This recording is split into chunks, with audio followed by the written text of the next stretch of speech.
Give her a taste, Let's dude. do it, dude. Cheers.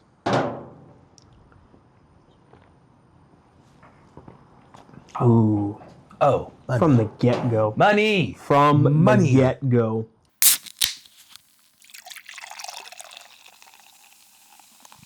How you doing? Welcome back to another episode of the Sunday Sips podcast on the Tales, Ales, and Trails channel. I'm your boy, Kyle. That's your other boy, Nick. In the flesh. He's really here. Yo. We are here with a non-local brew. Yep. This one deserves a special shout-out, Special. to our boy, Aaron Herrera.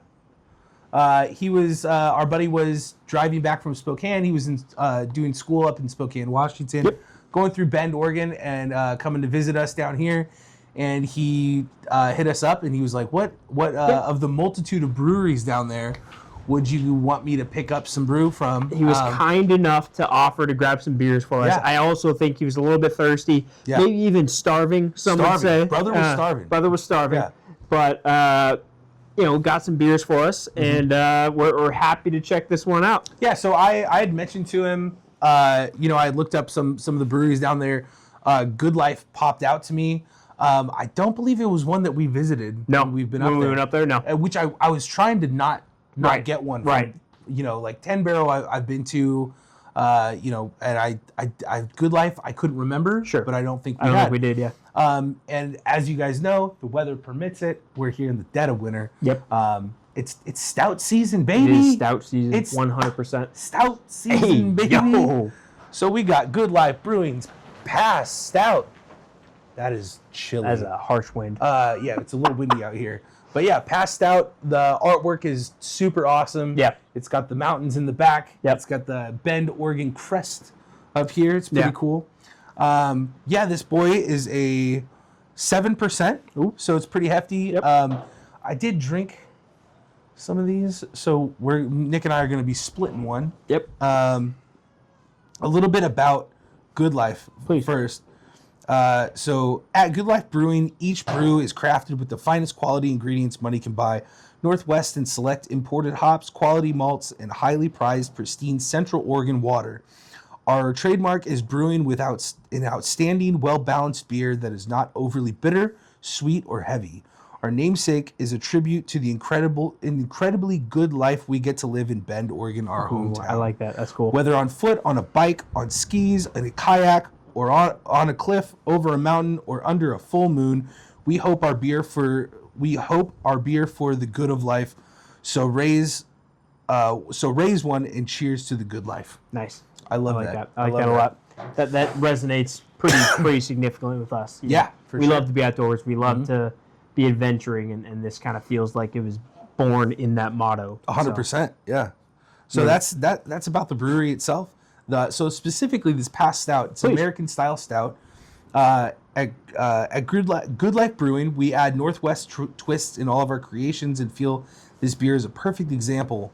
Why, you ask? Well, it's an American stout, a category that is the outcome of U.S. brewers' vision for a stout, resulting in a smooth-bodied ale with subtle hints of roasted malt and chocolate combined with a slight coffee and cocoa character. Ooh. Life is short, live it with purpose, Ooh. share your stories, and always travel well so you have a nice Past Stout. Okay.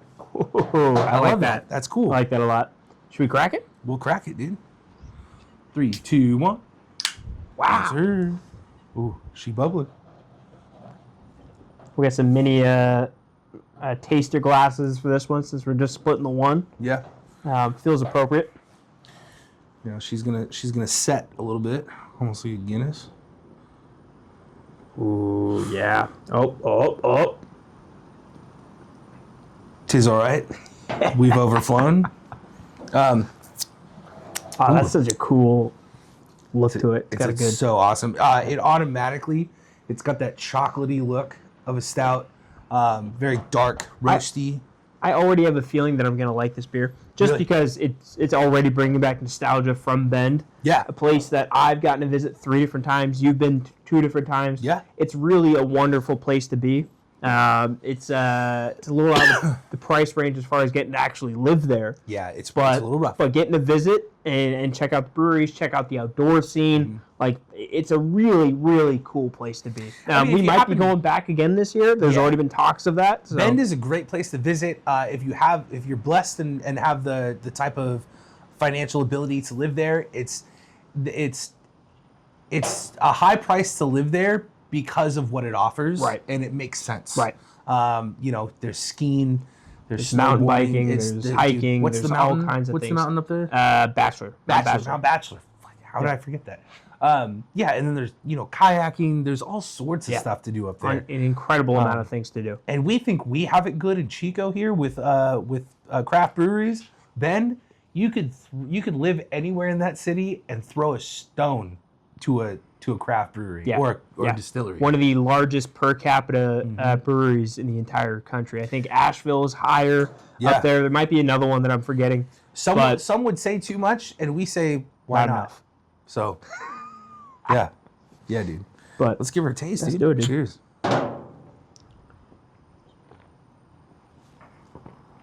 Ooh, Oh, from the get-go. money. From Money. the get-go. It's sweet. It's a little bitter. It actually gets more bitter as you after you swallow. It's crazy. It's got like a, you know what it reminds me of? And I'm not a big coffee person. No. And when I was reading this, it said dark roast coffee and chocolate aromas leading to a light-bodied stout that is still packed with dark, robust flavors. That's exactly when what I it first tasted it, the immediate taste that I could kind of relate this to was when we were at a coffee farm in Hawaii. Oh. And I was drinking a dark roast coffee for the first time because I don't drink coffee.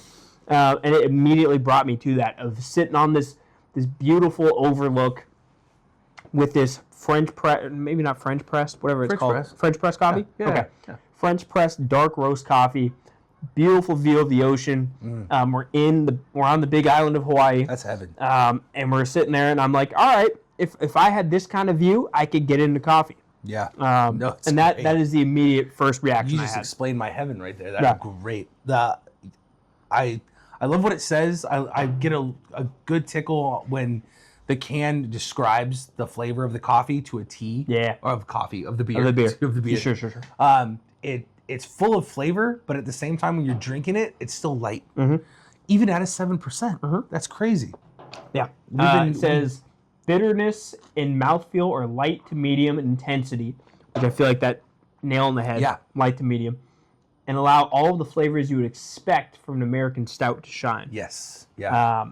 I get the notes of chocolate. Definitely like roasted coffee. Ask what are the IBUs, brother? Oh, do you want to find out? Do you want to guess? No. Can you guess today? Oh, sure. I'm gonna go 45. Ooh, okay. Final answer? Am I higher or lower? You're a little higher, but you're not that far off. Like you're pretty money for your first guess. 41. 40. Ah, all right. All right. Yeah. Okay. Which I think is about right for this. Yeah, no, true. It definitely has like the bitter back end as a stout should. Very much should. And that coffee bitterness just kind of overlays the entire palate. Yeah. And with like almost like a deep richness of the roasted and like chocolatey flavor. 100%. While still the surprising part is still keeping it light for a 7%. Yeah. Yeah. We did a couple of hazies the last few episodes. Yep. So this is a nice transition or a nice departure from that. And this is sitting, I feel like, better than the hazies did. A little bit. Even at being right in the middle of those ABVs from those hazies. Right. So. And, there's just something about the ambiance. We're sitting out here in the backyard. It's cold. Yeah. It's a January day. Stouts fit. We got the fire pit, which helps a lot. But I think a stout in these circumstances kind of hits the nail on the head. Really warms the soul. Yeah, man. I'm stoked about it. You want to do some plugs? I could love to do some plugs. We'll roll into rating. Yeah, I mean, we don't have to make this a super long thing. But plugs today, as you've heard in the last couple episodes, our interview with Bell's Brewing is out. You should check that out. Incredible discussion with a very prominent brewery in the Midwest. Our first virtual interview. Expect to see more of those this year. We just launched a few weeks back an episode with the Colorado Kid, mountain bike content creator. Fantastic discussion with Joe. This past week, if you're watching this as it comes out, this past week we just launched our episode with All the Bitter, which is a locally based but globally known Ian was fantastic. Non-alcoholic bitters company, which getting to talk to Ian, who is the owner of All the Bitter, along with his wife, getting to talk to Ian about his sobriety journey, about kind of the passion and the meaning behind what they're trying to do was really awesome. It was great getting to hear that. We don't focus enough on the non-alcoholic side of things and getting to talk to people who are in that side of the industry. So it was a really great discussion with Ian. This week, which I'm really, really excited about, we've got an interview with Jess the Maker. Now, Jess the Maker is another outdoor mountain bike content creator in a similar vein to that of the Colorado Kid. She does more humorous stuff, satirical, parody type content around mountain biking. But she's a really, really fascinating person. She's exactly who she portrays to be when she's putting out reels and stuff on Instagram. She's not putting on a character. Jess is Jess, and she was very kind enough to invite me into her home to do an interview, and just had the best time with her. We're going to be, Brittany and I are actually going to be mountain biking with her and her husband, sweet, her and her partner in the future. So I'm really looking forward to that. But I think it's a great discussion that is going to be really encouraging to a lot of people who may be starting out in mountain biking, who may be, females trying to get into the sport, who may be a little intimidated because traditionally it is a male-dominated sport, but someone like Jess is out there proving it every single day that it's a very inclusive sport. It's meant to be for anyone. Sure. So I was really over the moon about that conversation. Yeah, that's awesome. So that's coming out. We've got a lot of great stuff in the works. Oh man, it's all planned. It's so cool. We're both very excited for what's to come. All the bitters, go check them out, please. We're very excited for that episode to come out. The thing about them that I loved was the take on the bitters, particularly always having alcohol in them. Yeah. And these Ian and the company has just been driven to find an alternative to that, especially for people on a sober journey, whether it be for addiction or health reasons. You don't want to find a mocktail or something without alcohol that secretly does have a little bit of alcohol. Like you said, it can be a little triggering to people who are meant to be on a sobriety journey. And just there's a lot of sentiment in what he's building. Yes. Obviously, he's got a family to take care of. He wants to make a profit at the end of the day. But what he really is after, for all intents and purposes, is giving people who are sober, like he is, like his wife is, that kind of reassurance that the drinks they have can taste good, but they will also be 100% alcohol free. Go check out their lounge in Chico. We got to shoot there, and it was super awesome. They also provide, what we didn't touch on when we talked about it last week, was their additional drinks, because they got alcohol, non-alcoholic beers. They got non-alcoholic wines, spirits, all sorts of stuff. They got kava drinks. Ian did work at the French Laundry. He knows how to make a cocktail. Yeah. He knows how to make a fantastic mocktail. Oh man, it was so good. My God. So don't be afraid to ask him to make you something. I'm excited to go back. I want to go back and try the kava drinks. If you want a little bit of buzz but not with alcohol, kava is an exploding market that's getting more and more mainstream nowadays. And they offer all sorts of stuff like that there. So go check them out. Yeah, but absolutely. Let's get to rating. I think we rate. You went first last time. I did. Okay. I'm gonna go. This is a tough one because I do like this flavor a lot. Coffee isn't usually my forte. Right. Excuse me. I think I've gotten way more into stouts as time has passed. Yeah. I think in the evolution of this podcast, even I've become a lot more open to having a nice stout on a cold day. Same with me and sours. Yeah. So I think I go 7.75. Oh, yes. I think it's a really good stout. I think just for the simple fact that first sip brought me back to sitting in Hawaii. Yeah. If a beer can elicit that kind of memory for you, it's all about that connection. then I'm gonna be sold already. Yeah. Like it's great beer. And it does exactly what it says it's gonna do on the can, the description. Light to medium mouthfeel, light to medium bitterness, a strong coffee flavor, but not overpowering. Right. I like it. I like it a lot. It's a 7.75 for me. Hell yeah, man. I love that.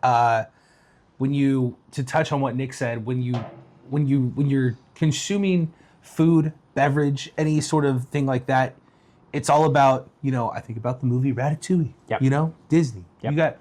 It's triggering memories. I love that you're bringing Ratatouille into this. Yeah, absolutely. Bringing certain memories and occasions back. It's about that like nostalgic feel sometimes for a lot of this stuff, and for a drink or a food to do that for you is really special. Yeah. This literally makes me want to sit next to a campfire in cold weather like we are and enjoy it. I'm gonna give it an 8. Ooh, because it is almost a perfect stout. It's so good, well balanced. It is still light. It gives me like a Guinness plus, feel, because I love Guinness. This does, a stout similarly to Guinness, but just a little bit more robust flavor. Sure. While still keeping it light. I have to give it an 8. I don't think it does anything grandiose with the flavor.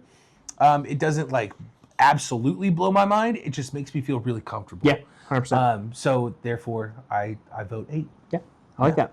I love it, dude. I do. 7.75 and 8. Cheers. Cheers, buddy.